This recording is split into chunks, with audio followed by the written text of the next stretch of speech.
전쟁 없는 세상을 꿈꾸기에 전쟁을 연구합니다. 안녕하세요. 뉴스멘터리 전쟁과 사람 허준입니다. 안녕하세요. 윤지연입니다. 지난 7월 6.25 제73주년 행사가 있었습니다. 여기에 켈러 부대 출신 참전용사가 참석해서 눈길을 끌었었죠. 맞습니다. 그동안 비정규군이다, 숨겨진 인물들이다라고 하면서 많은 분들이 이들의 공로를 잘 알지 못했는데요. 그래서 오늘 저희 뉴스멘터리 전쟁과 사람에서는 켈러 부대에 대해서 이야기를 나눠보도록 하겠습니다. 두 분 모시고 이야기 나눠봐야겠죠? 이명환 박사님, 임철균 연구위원님 나와주셨습니다. 어서 오세요. 안녕하세요.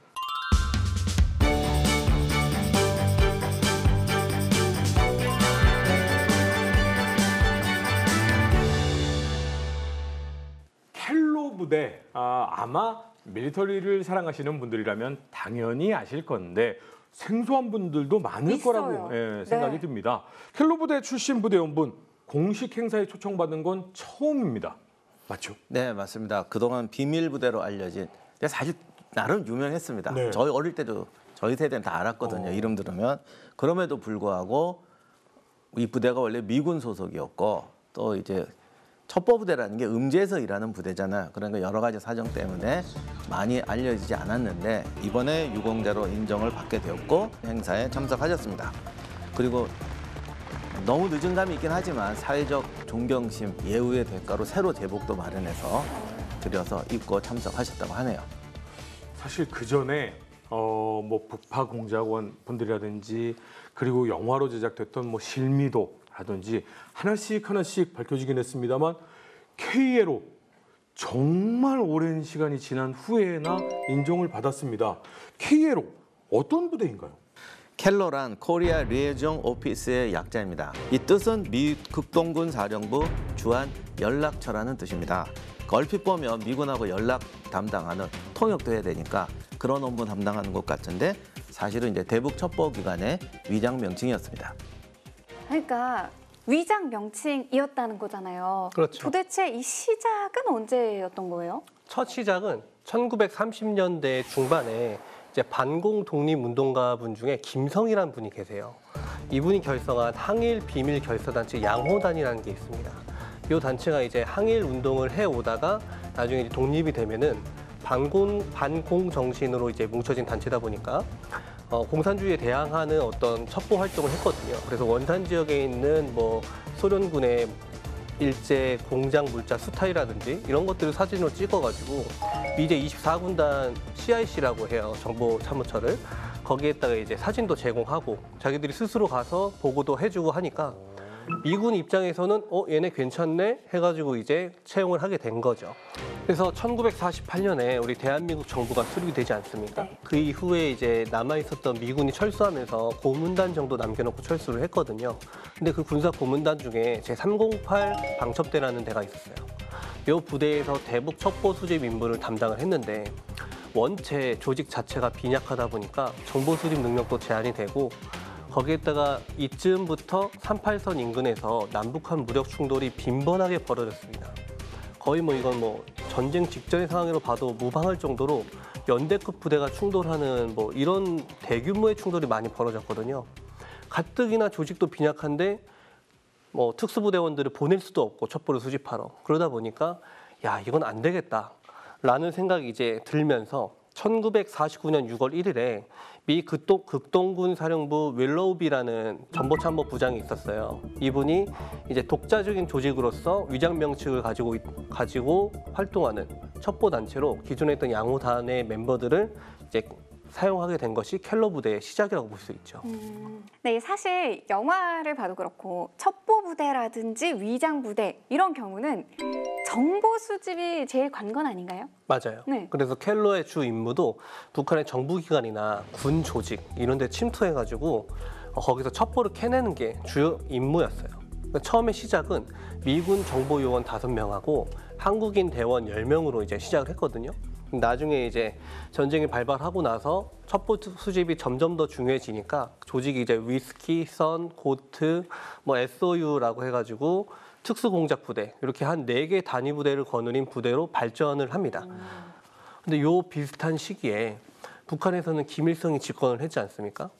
그래서 이 공산 전체주의 정권의 폭정에 불만을 품은 사람들이 또 있었어요.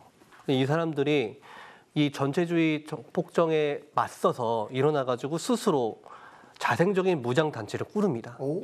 이게 황해도 일대하고 원산을 중심으로 발생을 했거든요. 대표적으로 9월산 반공 유격대를 예로 들 수 있는데 이 사람들이 일본군이 버리고 간 38식 소총이나 소련군, 북한군의 무기고 같은 데에서 소총을 탈취해가지고 경비초소도 습격을 하고 9월산 같은 데에서 근거지 마련해서 유격전도 수행을 하고 여러 가지 뭐 무장 항쟁을 벌여요. 이 사람들이. 이 사람들이 계속 그렇게 싸워오다가 인천 상륙작전 하고 나서 북한군이 급속하게 패퇴하잖아요. 그때도 같이 싸우다가 이제 1.4 후퇴 때 국군이랑 유엔군이 철수를 하면서 같이 내려오죠. 더 이상 이제 못 버티겠다라는 생각이 들었나 봐요.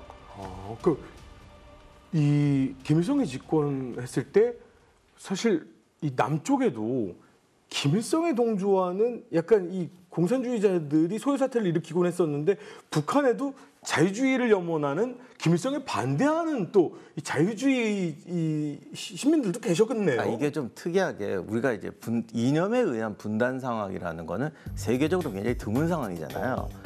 이게 벌어지다 보니까 미군이 여기 처음 왔을 때는 첩보 조직 때문에 진짜 고생 많이 했어요. 왜냐하면 이게 언어도 다르고 인종도 다르니 그렇죠. 자기 사람들을 쓸 수가 없고 그리고 사실 이때 미군은 지금은 CIA가 유명하지만 그런 건 또 없었어요.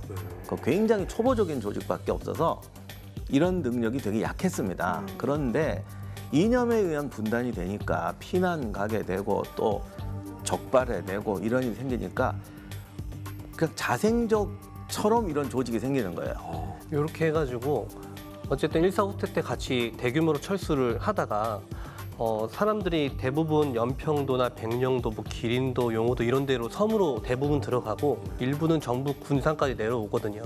그러니까 요 시기에 1950년대 전쟁 발발하고 나서 미제 8군 사령부에 맥기 대령이라는 분이 계셨어요. 이제 미군에서 확인을 해보니까 생각보다 되게 많은 거예요.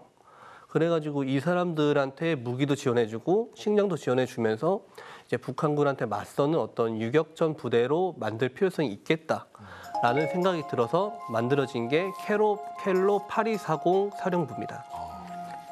이 사령부가 창설이 되면서 기존의 전쟁 전부터 켈로 조직이 있었잖아요. 네. 기존에 있었던 켈로 조직은 켈로 8240 사령부 예하의 첩폭과로 할당이 되고 여기 새롭게 이제 무장단체를 이제 흡수를 해서 유격전 부대로 재편을 하는 과정에서 요 북한에서 자생되어 왔던 이 무장단체들은 유격전과 예하로 이제 편성을 하게 된 거죠. 그러면서 만들어진 게 뭐 동키 부대, 울팩 부대, 뭐 제1공수유격연대, 커클랜드 부대 이런 것들이 이제 유격전과 예하로 만들어진 거고 앞서 말씀드렸던 위스키, 선, 고트, 뭐 특수공작대는 첩보과 예하로 이제 만들어지게 된 겁니다. 나중에 이제 이거 부대를 평가할 때 좀 너무 많은 단위 부대로 있었다. 그리고 이게 자생적인 부대들이다 보니까 사실은 통제가 잘 안 돼요. 그런 단점이 있었는데 원래 조직해서 만들어도 첩보 부대는 하나의 조직으로 두는 건 아니에요.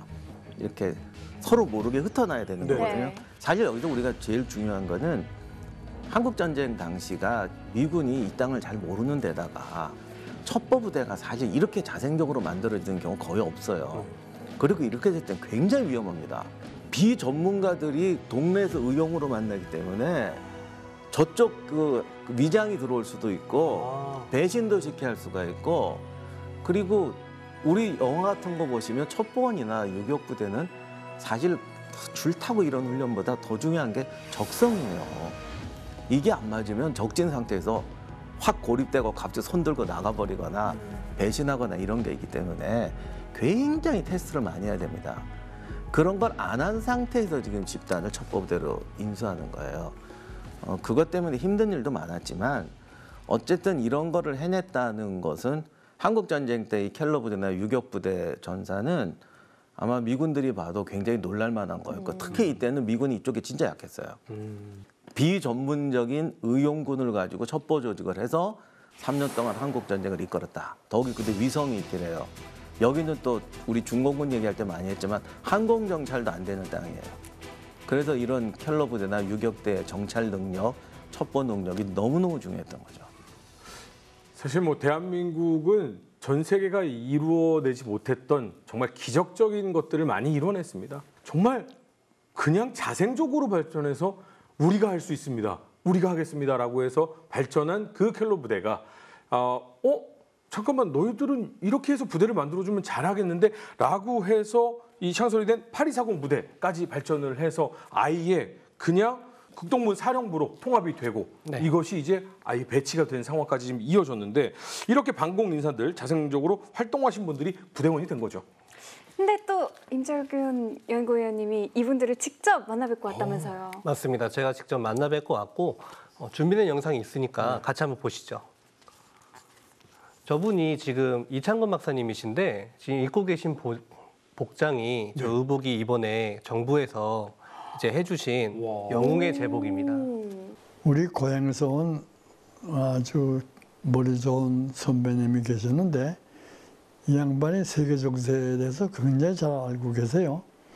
6.25 나자마자 우리 친구 셋이 그 형한테 쫓아가서 이게 앞으로 어떻게 될 거냐.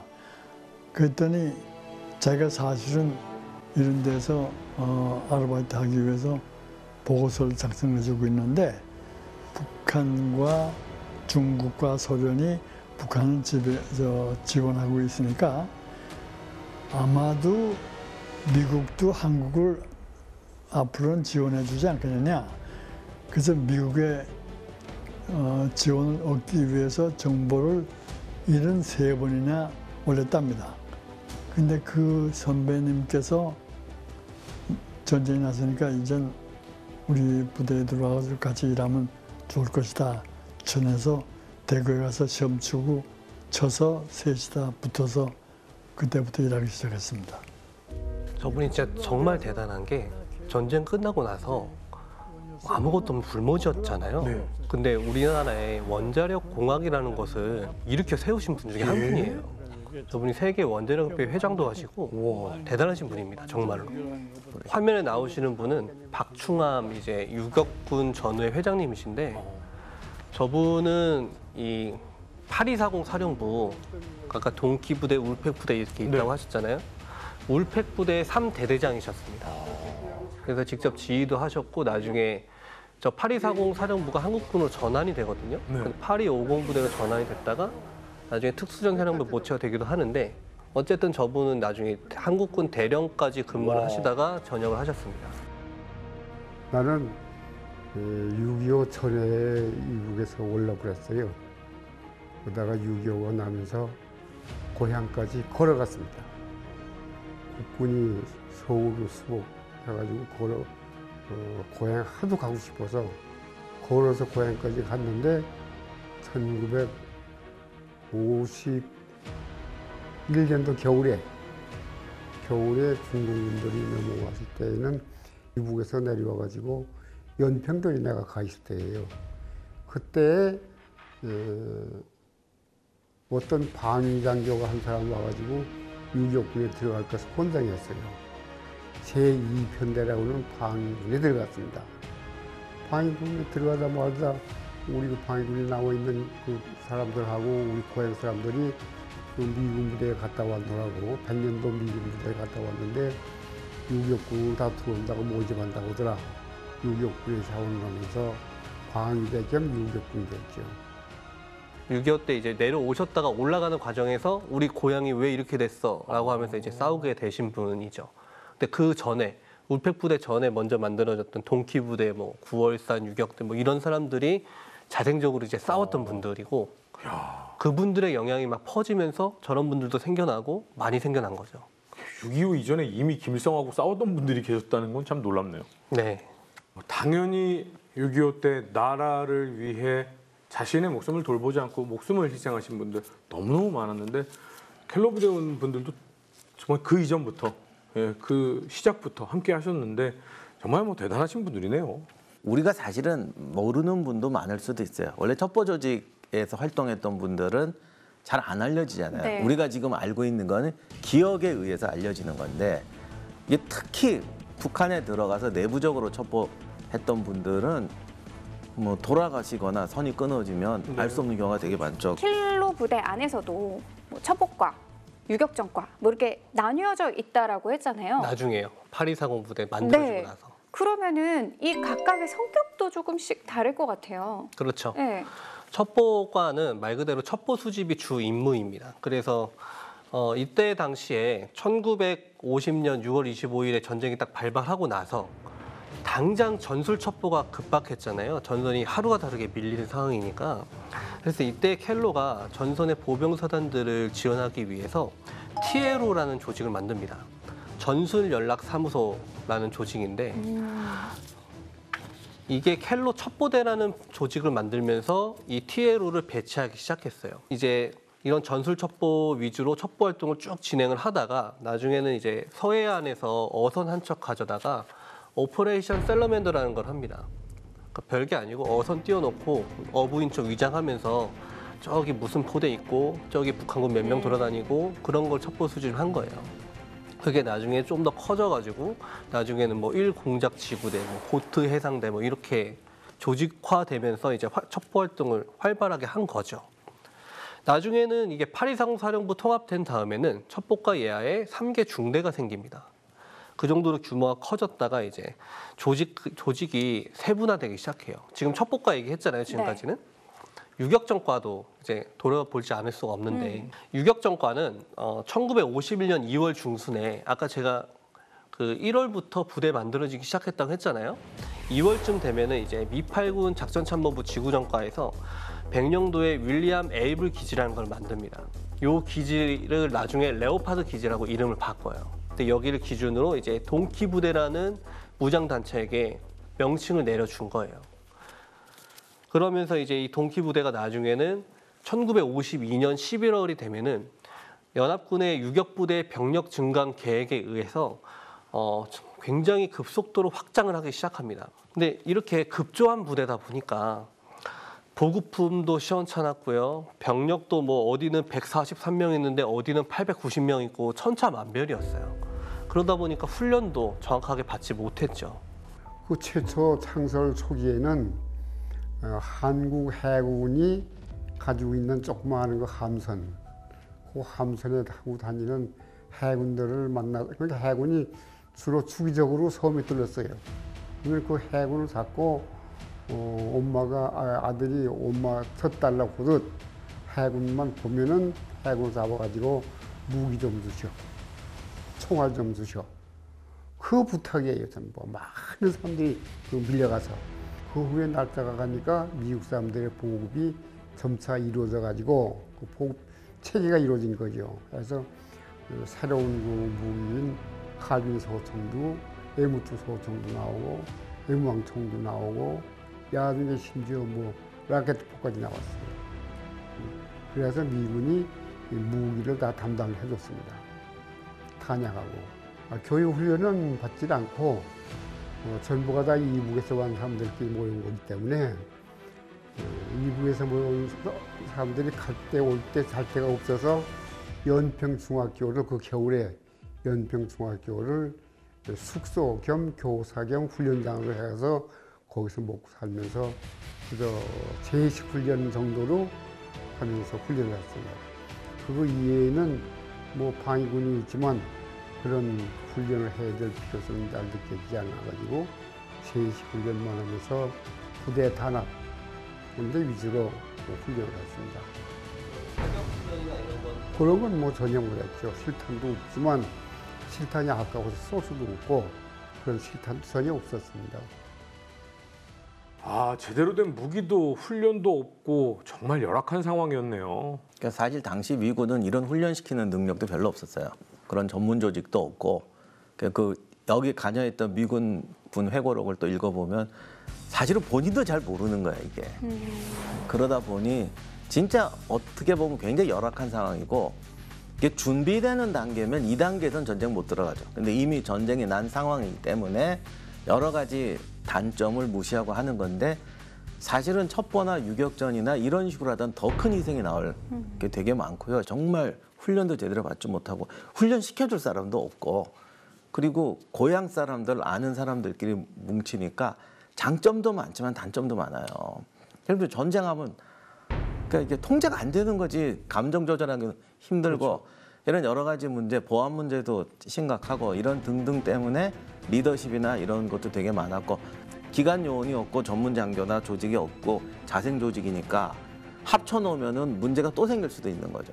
뭐 그런 여러 가지 애로사항도 있었던 것 같아요. 이렇게 애로사항도 많고 열악한 환경 속에서도 켈러 부대가 존재하고 오히려 더 확대가 됐잖아요. 네. 그거에 어떻게 보면 반증은 그만큼 성과를 냈다, 충분히 많이 내고 있다 이런 거 아닐까요? 맞습니다. 근데 이 켈러 부대의 성과는 켈러 첩보과하고 켈러 유격과의 성과를 구분해서 볼 필요가 있어요. 먼저 첩보과를 보면요. 지금 화면에 보이시는 표가 1952년부터 53년까지 각지에 있는 첩보 부대들이 보고를 한 거예요.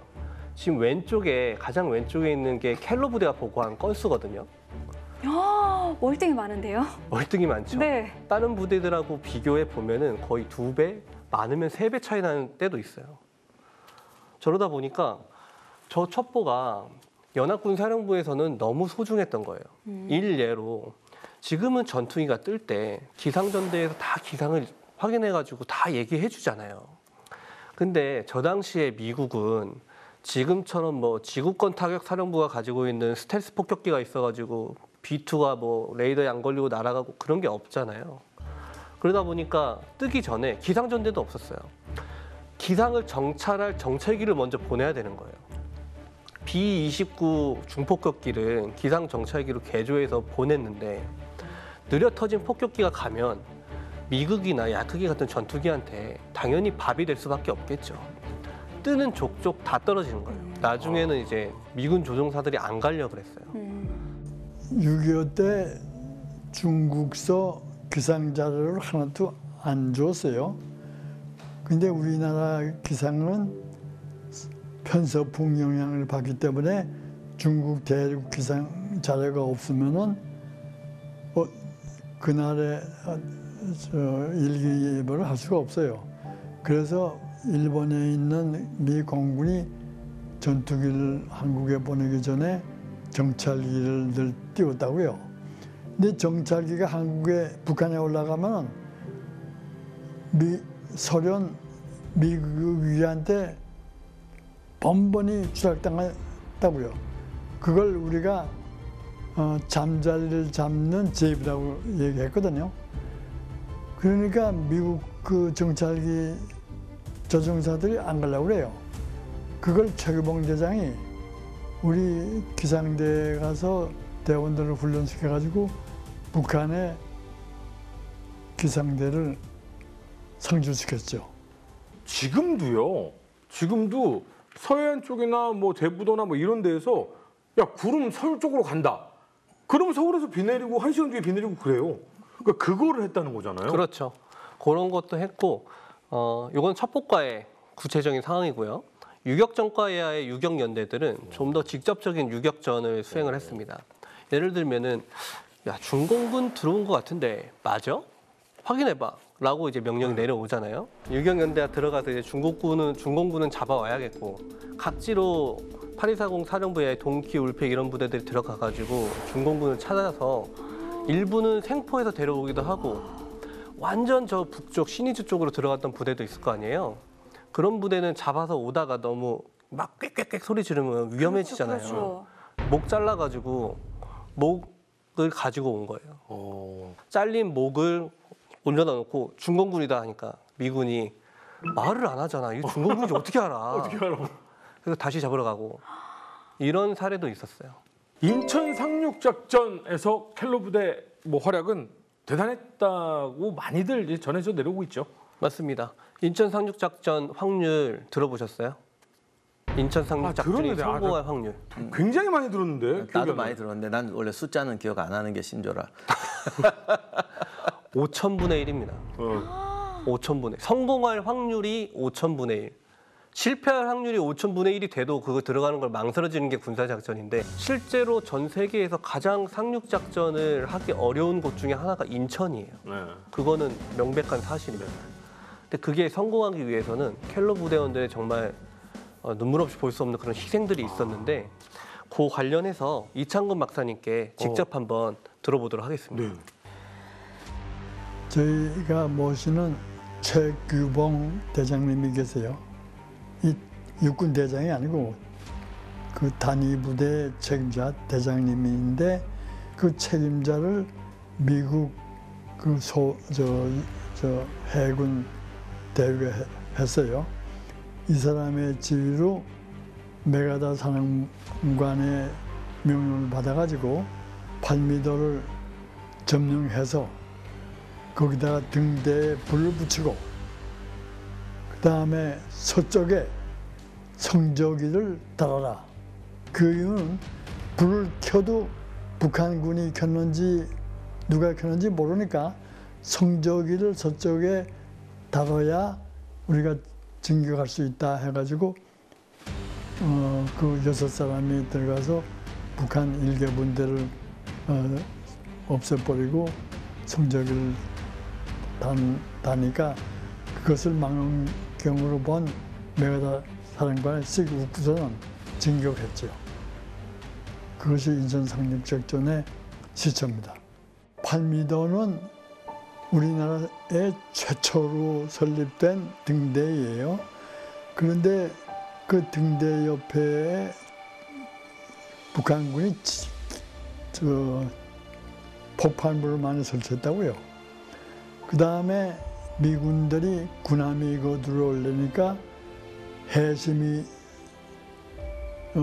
어디가 깊은지 모르겠고 해류를 모르고 또 그 근처에 북한군이 어디 있는지 모르니까 그걸 미리 탐지하기 위해서 그 6사람에게 그걸 가서 미리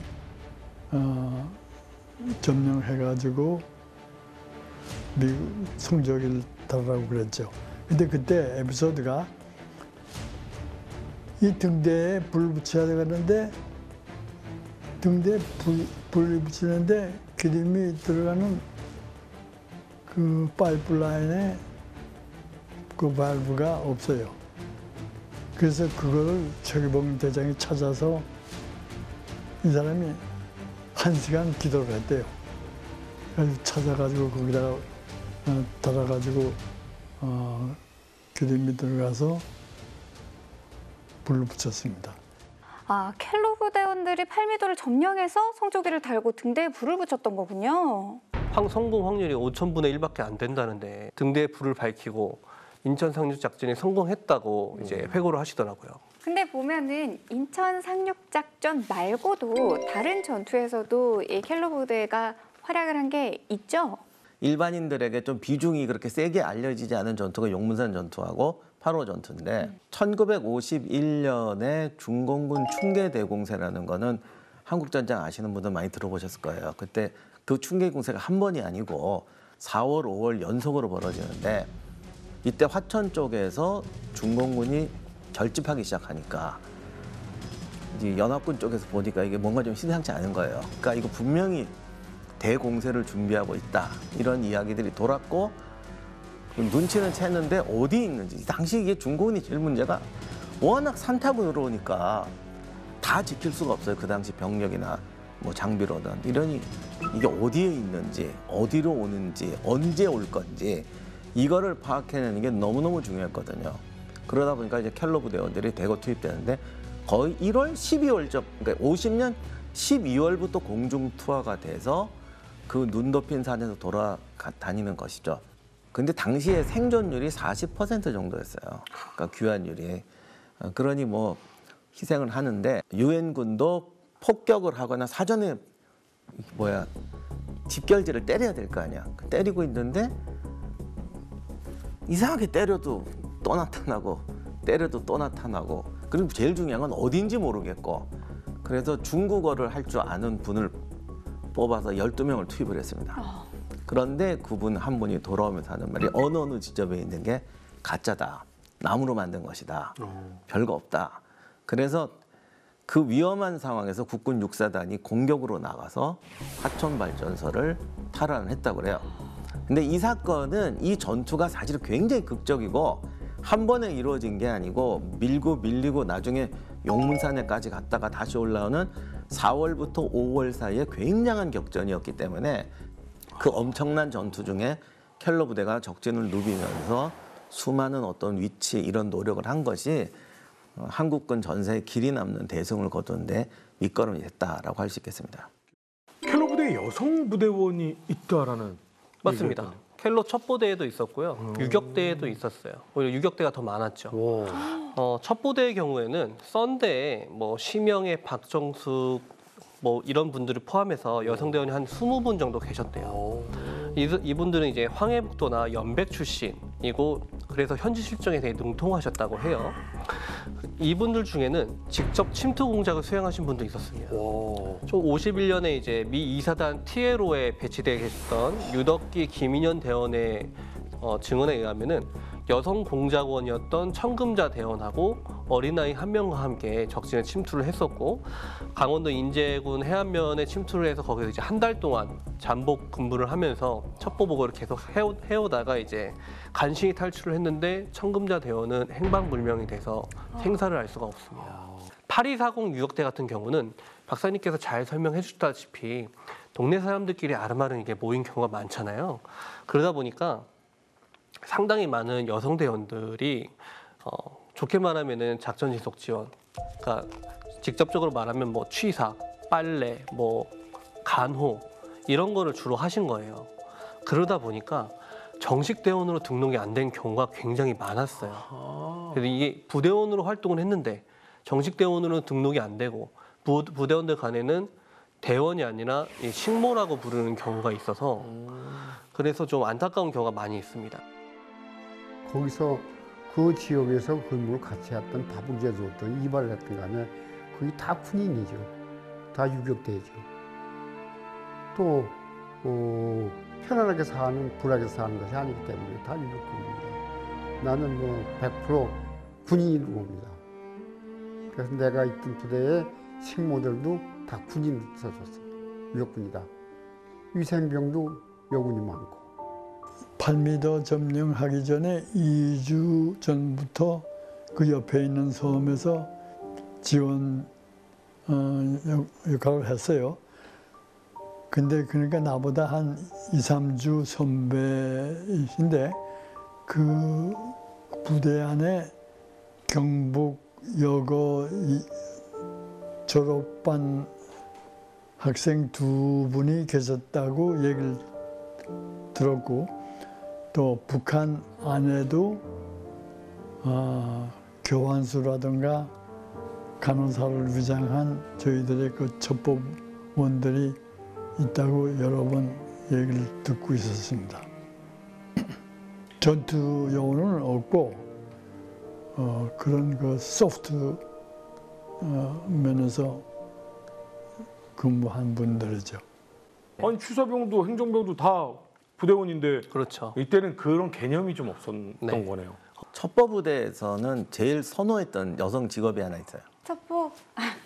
선호했던 직업. 첩보원이란 직업은 없으니까 네. 아니 월남하거나 한 분들 중에서 요 직업을 가진 분을 스카우트하는 거죠. 선생님? 홈쇼핑하고 좀 연관이 있어요. 쇼호스트? 홈쇼핑에서 직원? 물건 백화점이 주문하면 이때 당시에는 없겠죠. 물건 주문하려면 뭐 해야 돼요? 전화, 상담원, 요즘은 상담원인데 네. 당시는 전화 교환수요. 교환. 네, 이게 여성들이 많이 했고 그렇죠. 약간 당신 굉장히 전문직이에요. 이분들이 통신을 다 듣거든요. 맞아요. 그래서 투입하면 신나는 거죠. 한 명만 포섭해두면은 거기는 정보 다 빠져나오는 거죠. 그 일대가. 맞아. 드라마나 이런 데 봐서도 그 전화 연결하는 이거 사람들이 보면, 많이들 스파이로 들어가잖아요. 켈러 첩보대나 켈러 8240 부대 소속이 아닌데 켈러 첩보대와 함께한 여성 대원도 계셨습니다. 한국 육군의 HID 소속이었던 도종순 님이 그런 사례 중에 한 분이세요. HID에서 여성 군 계셨군요. 전쟁 발발 전부터 뭐 여순 반란 사건이라든지 이런 뭐 여러 가지 대남 혼란한 상황에 대응하고자 대북 첩보 수집 능력을 확충하고자 노력을 했거든요. 그래서 도정순이라는 분은 그 과정에서 자원 입대하신 분이세요. 근데 어떤 전화 교환수 같이 어떤 특정 직보를 가지고 첩보 인물이 투입된 게 아니라 이분은 정말 자원해서 그냥 전투병으로 나가신 거죠. 그때 당시는 켈러 부대에서 아마 중공군이 밀고 들어올 것을 아마 염려를 했던 것 같습니다. 그래서 아마 철산 지역으로 파견 근무를 아마 시킨 것 같습니다. 그래서 아마 그 철산 지역으로 게릴라 부대들하고 아마 첩보 활동을 위해서 그쪽에서 작전 수행을 하셨던 걸로 알고 있습니다. 호염도라는 섬에서 아마 작전을 펴시다가 불리하게 되니까 동료들은 철수하고 대장하고 누나만 거기서 작전을 펴시다가 실종이 되신 걸로 전 들었습니다. HID 소속으로 이북 군대 정찰을 나가셔서 이북 군대 및 중공군의 동태를 예의주시하며 면밀히 정보를 수집해서 정보 전달을 한 거로 알고 있습니다. 자, 그런데 1953년 7월 정전 협정이 이루어집니다. 그런데 저희가 아다시피 켈러 부대가 공식으로 초청받은 게 이번이 처음이니까 그 이후에 켈러 부대는 굉장히 순탄치 않았다라는 생각도 드네요. 첩보 부대가 어느 나라 참 비정한 얘기들이 많습니다. 휴전 후에 이제 켈러 첩보대가 당연히 해산되고 윌로우대가 유지돼서 서해에서 공작 활동을 하긴 했는데 1953년 7월 30일자로 육군 첩보대에서 첩보 요원 철수를 지시합니다. 또 연합정찰사령부도 1953년 8월 2일자로 아예 신분증을 회수를 해요. 이제 끝났다. 그럼 집에 가. 하지 마라. 네, 그리고 이제 모든 활동 중지해라. 근데 이때 북한에 침투한 팀이 있었어요. 휴전이 되더라도 거기서 이제 휴전 땅땅땅 시효 발효 그 전까지 한 건이라도 첩보를 더 빼내야 되니까 심을 수밖에 없는 거죠. 그럼 땅땅땅 하는 순간 못 내려오잖아요. 네. 네, 그걸 다 감안하고 7월 27일 53년도 내가 그날 지프차를 운전하다가 휴전이 됐다고 그러는 소식을 듣고서 앞이 캄캄해가지고 차를 더 몰 수가 없었어요. 그래서 옆에 차를 놓고서 좀 울었다고요. 저녁에 부대에 들어가니까 이북에 나가는 대원들이 원망의 전문을 보내오는데 정말 그건 받을 수가 없더라고요. 그것이 일주일 동안 계속됐어요. 내가 아침마다 샤워하는데 그 샤워에 물줄기가 나올 때마다 나한테 그 북한에 투입된 대원들이 그렇게 침을 받아도 나는 밖으로 남는다. 저 휴전된 후에 우리들이 계속해서 모여가지고 내륙 깊숙이에 투입한 대원들은 빼낼 수 없지만은 해안가에 있는 대원들이라도 빼낼 수 있지 않겠느냐. 근데 그때는 우리가 가지고 있던 선박이라든가 무기를 전부 다 미군한테 회수당했다고요. 그래서 이 선박과 무기를 다시 만들어서 어떻게 해서 걔들을 살려야 되겠다고 여러 번 여러 가지 노력을 많이 했는데 그거 잘 안 됐어요. 그래서 한 사람도 우리는 빼내지 못했습니다. 서로 죽이고 싸우는 이 전쟁이 멈추고 정전협정이 이뤄진 거는 정말 참 다행스러운 거지만 또 한편으로는 북에서 활동하고 있는 대원들을 생각을 하면은 그 심정이 정말 감히 상상조차 못하겠네요. 그러면 그 이후엔 생사도 모르고 소식 끊겨버리는 거예요? 이 휴전 협정이 조인되고 나서 그때부터 이제 켈러 첩보대의 무전기에는 왜 나를 버렸냐, 왜 나를 철수하라는 명령을 안 내려줬냐, 이거 너무하는 거 아니냐는 피 어린 외침이 무전기에서 끊이지 않고 들려오다가 어느 순간 끊어졌다고 해요. 그렇죠. 끊어지는 거죠. 네. 그래서 근데, 생사를 알 수가 없습니다. 한두 명, 정말 어떻게 하다 구출 뒤늦게 이제 어떻게 구출해내는 경우도 있긴 있었다고 그래요. 그리고 이제 어떻게 월남을 하신 분도 있긴 있었던 것 같은데 정말 극소수고 말씀하신 것처럼 제일 안타까운 건 한 1년 정도는 생존 활동 흔적이 보이는 거죠. 그러다가 사라지는 거죠. 그러니까 뭐 누군가는 그냥 흡수돼서 주민처럼 사는 사람도 있을 것이고 누군가는 적발되는 것이고 뭐 이렇게요. 정말 거기서 만큼 오래 살았을 분은 거의 없을 것 같아요. 아마 대부분은 적발됐을 겁니다. 네. 그러면 그동안 이렇게 고생한 켈로 부대에 있어서 그 공로를 어떻게 인정을 하고 보상은 어떻게 되고 있는지 좀 궁금해요. 이게 HID 소속으로 사망 신고를 받고 성남시 금토동에 비석에 누님 이름이 새겨졌고 대전에도 또 누님이 이름이 새겨졌는데 켈로 부대 소속으로 활동하다 돌아가셨기 때문에 한국 군인이 아닌 그 미국 말하자면 미국 군인으로 변신이 돼서 외국 군인으로 변신이 돼서 그 이름을 삭제를 하고 사망 신고를 했었는데 실종 신고를 다시 하라고 이렇게 정보부에서 알려와서 지금 마음이 좀 상당히 괴롭습니다. 엄연히 대한민국에서 대한민국 여자가 약간의 나이에 대한민국을 위해서 희생을 했는데 이것을 외국 군인 부대의 소속으로 죽었다고 해서 그냥 실종으로 해서 처리를 하고 있으니 제 마음이 좀 상당히 괴롭습니다. 근데 이분이 침투해서 작전을 수행하다가 같은 팀원들이 전면할 위기에 처해졌는데 그때 이제 동기부대원이 구출해냈어요. 도정순 씨를. 네. 도정순 씨 입장에서는 연합군이니까 같은 군이겠거니 하고 같이 동기부대랑 그 다음에 활동을 한 거예요. 네. 그러다가 동기부대랑 같이 작전에 나갔다가 전사했어요. 거기서 교전 중에 전사하셨는데 네. 정보사령부에서 전사 통지서가 날라왔어요. 가족들은 그런가 보다 했죠. 현충원에도 이름이 당연히 올라갔고 근데 그 다음에 이제 문제가 된 겁니다. 동기부대에서 근무를 했으니까 동기부대 소속 아니냐? 그럼 한국군 아니지. 유공자 아니야. 이렇게 돼서 현충원에서 이름이 가려지는 사태가 발생한 거예요. 그러다가 나중에 이제 국민권익위원회에서 야 이거 소속 바꿨다는 증거 있어?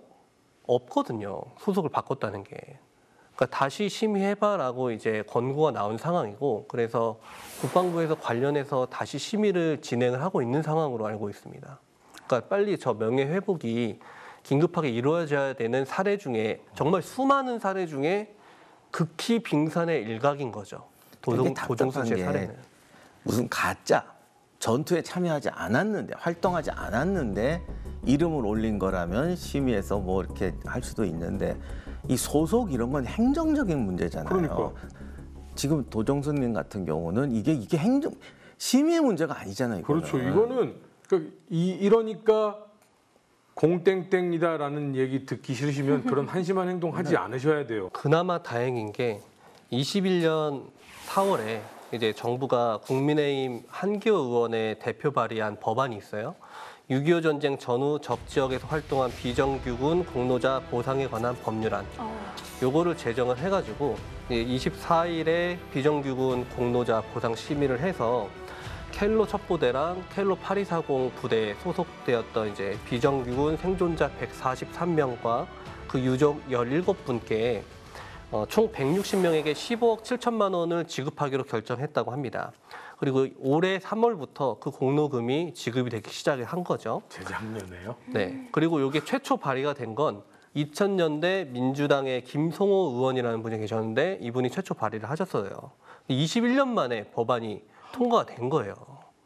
21년 동안 도대체 뭘 한 겁니까? 그나마 정말 천만다행인 게 올해 6월 25일에 이제 정부가 6.25 전쟁 73주년 기념 행사 주관했잖아요. 거기서 이제 켈로 첩보대 아까 사진에 나왔던 이창건 박사님 그런 분들을 이제 참전 용사분들을 초청을 해가지고 한덕수 국무총리께서 이제 직접 영웅의 제복도 입혀주고 뭐 격려도 한 거죠. 이분 연세가 95세예요. 95세인데 본인이 그 자리에 쪽지를 쓴 거예요. 쪽지를 써가지고 자기 가장 가까이 있던 한동훈 장관에게 쪽지를 건네준 겁니다. 그 쪽지 내용이 건네주고 무대로 올라가셨는데 내용을 한번 보는 게 좋을 것 같아요. 제가 한번 읽어보겠습니다. 네네. 저는 켈로 출신 이창건입니다. 켈로가 인정받은 건 이번이 처음이며 지난 2월엔 보상금과 6월 14일엔 청와대 오찬에도 초청받았습니다. 북한에 침투했다가 휴전 때문에 못 돌아온 동지들을 생각하면 눈물이 앞을 가립니다. 그러니까 정말 어떤 정치 성향이냐 뭐 이런 거는 저는 모르겠습니다만 대한민국을 위해서 싸우신 분들, 목숨을 거신 분들에 대한 보상만큼은 뭐 어떤 성향이냐는 중요하지 않을 것 같습니다. 네, 오늘 이 시간 이렇게 쭉 이야기를 듣다 보니까요. 정말 우리나라를 위해서 힘쓰신 모든 분들에게 제대로 된 보상이 좀 갔으면 하는 그런 바람입니다. 마지막으로 두 분 또 오늘 이 시간을 통해서 우리가 얻을 수 있는 의미 좀 정리를 해주실까요? 나라를 위해 수고한 분들에 대해서 기리는 것도 중요하지만 항상 보면은 약간 드러나는 걸 좋아하는 경향들이 있는 것 같아요. 그래서 음지에서 활동하고 더 어려운 일을 하신 분들은 사실 말 못할 사람들도 많아요. 근데 그런 부분은 그야말로 더 힘들고 어려운 곳에 있었기 때문에 벌어지는 일들이거든요. 그래서 우리가 그런 부분에 대해서 충분히 이해하면서 이분들에 대한, 이제 사실 살아계신 분도 몇 분 안 계세요. 이분들에 대한 보상도 중요하지만 우리가 앞으로 우리나라 땅에 또 전쟁이 있을지 무슨 일인지 알겠습니까? 나라를 위해 수고하는 분들에겐 그만한 대우를 해줘야 된다는 것이 하나의 문화와 정신으로 사로잡히는 그런 계기가 되었으면 좋겠습니다. 저는 이걸 준비하면서 정말 저는 저 두 분들을 직접 만나 뵈고 준비하면서 정말 고구마를 한 1000개 이상 먹은 것 같은 그런 심정이 들었어요. 솔직히 말하면은 이게 우리가 지금 첨단 장비를 사는 것도 중요해요. 근데 전쟁이 벌어졌을 때 우리 국군 장병들이 정말 목숨 걸고 전선으로 나가서 나라를 위해서 싸울 수 있는 그 원동력은 내가 죽어도 이 나라가 나를 지켜주고 기억해 주겠다라는 그 약속이 있기 때문이거든요. 그거를 이번 방송을 계기로라도 우리 모두가 경각심을 가지고 한번 생각해보는 시간이 되었으면 좋을 것 같습니다. 근데 뭐 이렇게 하나씩 조금씩이라도 올바른 길을 향해서 가고 있지 않나, 뭐 이런 생각이 좀 듭니다. 자, 우리 임영구원님께서 말씀하신 비정규군 보상법에 따라서 공로금이 지급이 되고 있다고 합니다. 그런데 아직 연락이 안 닿아서 이걸 못 받고 계신 분들이 상당히 많다고 해요. 그래서 저희가 이곳으로 연락을 주시면 저희가 안내를 도와드릴 수 있다고 하니까 꼭 연락을 부탁드리고요. 혹시 아시는 분 있으면은 요 연락처를 좀 전달을 좀 해주시면 저희가 도움을 드릴 수 있다고 하니까요. 꼭 주변에 도움을 줄 수 있는 분들 있으면 꼭 좀 전달을 좀 해주시기 바랍니다. 네, 저희는 다음 시간에 조금 더 흥미로운 주제를 가지고 돌아오도록 하겠습니다. 시청해주신 여러분 감사합니다.